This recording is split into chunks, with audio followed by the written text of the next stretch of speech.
বৈষম্যহীন ও সমৃদ্ধ রাষ্ট্র গঠনে প্রত্যেককে নৈতিকতা ও রাষ্ট্রীয় আইনের প্রতি শ্রদ্ধা রেখে নিজ দায়িত্ব পালনের আহ্বান জানিয়েছেন নৌবাহিনী প্রধান অ্যাডমিরাল এম নাজমুল হাসান।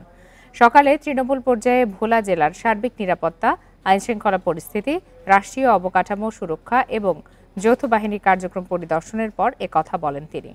বলেন, সেনা, নৌ ও বিমান বাহিনী সব সময় জনগণের পাশে ছিল, আছে এবং ভবিষ্যতেও থাকবে।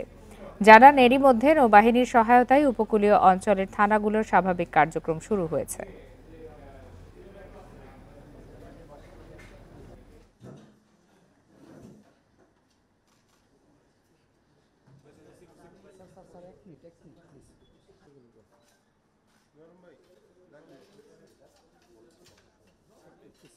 জেলেরা স্যার দেখা গেছে যে আমাদের এখানে অভিযান যখন হয় আমাদের সশস্ত্র বাহিনী, সেনা, নৌ এবং বিমান বাহিনী সবসময় জনগণের পাশে ছিল, আছে এবং ভবিষ্যতেও থাকবে ইনশাআল্লাহ।